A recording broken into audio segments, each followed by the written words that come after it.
بتخلص بالقديم كله. رواية جميلة قوي، وكنت بستنى الساعة اللي المفروض أقعد أقرأ فيها، لأنه حياتي منظمة يعني، مش ماسك رواية في إيدي وخلاص على طول.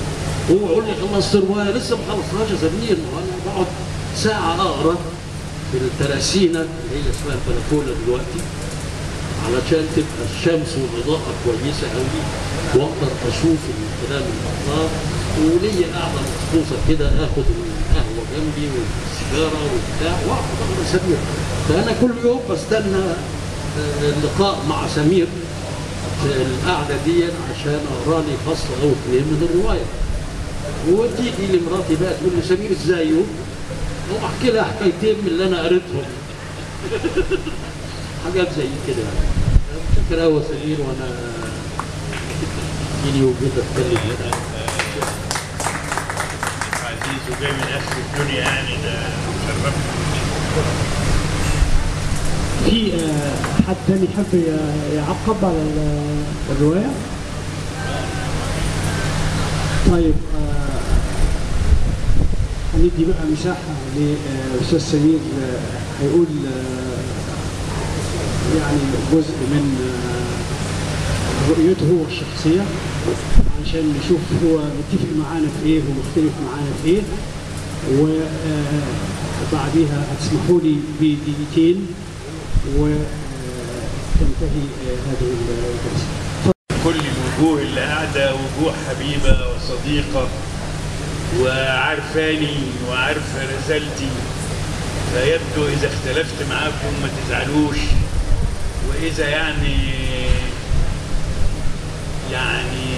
افتقدت القدرة على الكلام التعبير اللي يعبر عني بالضبط، فده لأن أنا ماليش كاتب أصلا ولا شاعر، أنا بني آدم حاولت أن أكون مصري، ولذلك أنا ما رحتش الشيوعية، ما جندتنيش، أنا اللي رحت للشيوعية برجلي، وكانوا بيتهموني إن أنا شيوعي وأنا تلميذ في ثانوي، لأني لما يحصل في المدرسة مناقشة أو مفاضلة ما بين الحرب والسلام، والمدرس ينحاز إلى إن الحرب بتقوي الشعوب وتعمل مش عارف إيه، أبقى أنا كده الشاذ في الفصل اللي أقول إن السلام هو اللي يرمي الشعوب وبتاع. ما كنتش عارف إن في حاجة اسمها أنصار السلام، وما أعرفش.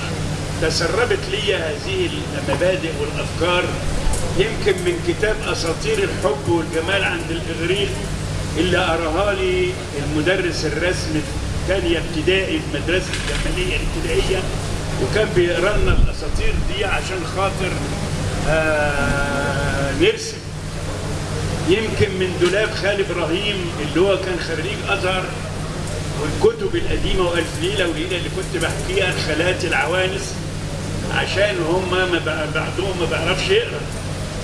يمكن من علاقتي بالتلامذة اللي زيي أو علاقتي بالناس في الشارع وقرايب الفلاحين، ولأن أنا لما قريت المعذبون في الأرض لما اداها لي حسين عبد ربه سنة 49 أو 50 وكانت ممنوعة أيامها، قريتها وبكيت، لأن اكتشفت إن أنا عايش في وسط المعذبون في الأرض دول أكتر من طه حسين، وبتعشى معاهم البامية الأرديحي في الزريبة، وبشرب لبن السرسوب لما يجوا يبقى عندهم ميلاد بقرة ولا عجل، وبشوف الروس اللي دماغه قد كده وبنتريق عليه وعلى امه وهي بتموت عشان تحميه وعشان تربيه، والراجل اللي فجأة بطنه تكبر وبعدين يموت واحنا مش متوقعينه يموت فيموت فجأة.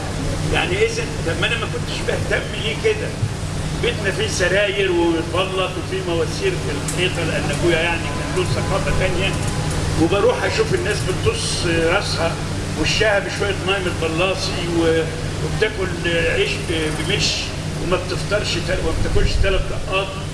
أنا على فكرة يعني زي ما يكون براجع الرواية اللي بكتب فيها الثانية، فلقيت نفسي زعلان من نفسي ان دول المعذبون في الارض وانا ما حسيتهمش. انما اشمعنى لما طه حسين كتب الكلام ده وقريته عيطت وحسيت ان انا بتغير وان انا يعني زي كاني بخون نفسي وبخون الدنيا. يمكن ما كنتش فاهم المعنى اللي بقوله دلوقتي ايامها، لكن ده اللي حصل.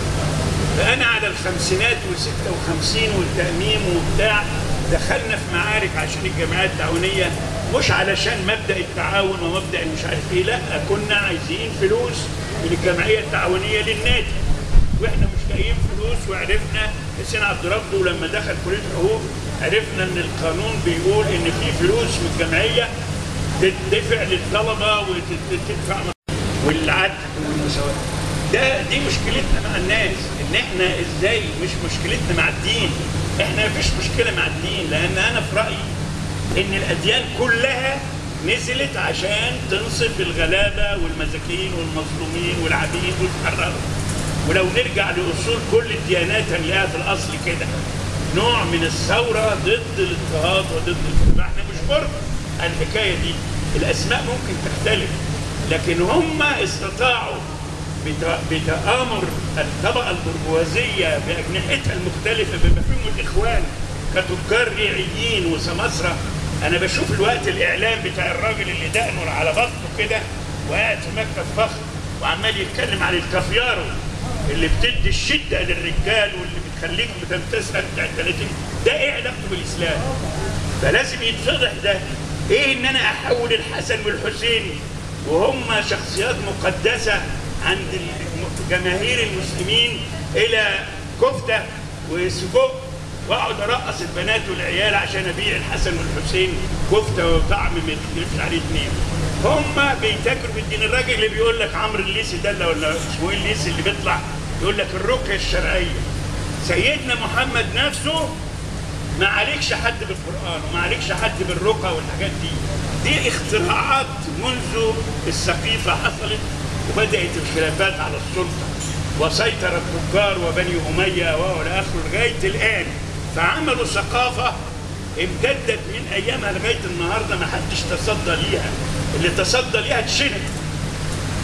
غيلان الدمشقي، السهروردي، الحلاج، كل دول قال وقفوا في جانب الفقراء وفي جانب العدل وفي جانب كده فجنبوا وابن رشد وكل الناس دي ترمخ على فلسفتهم لصالح التجار وليس لصالح المسلمين.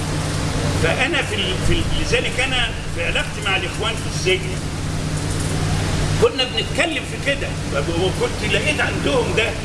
ولما قريت المكتبه بتاع السجن وسجن المنصوره، معلش اخش شويه في التجربه، سجن غريب جدا. سجن اولا لا يسع لاكثر من اللي محكوم عليه بسنتين. اللي محكوم عليه ب3 سنين بيترحل لسجن طنطا او لابو زعبل اذا كان اشغال شقه. وبالتالي انا خلال ال30 شهر دول اتقلب عليا افواج ومتناس وده بيخليك لانك انت قاعد دائم انك تبقى معلم، وكل اللي دخلوا السجون عارفين الحكايه دي، وبالتالي تقدر تعمل علاقات مع السجانه، اكتب لهم جواباتهم لاهليهم لان بعضهم اعلمهم العلاقه دي لان السجن محدود عنبر واحد.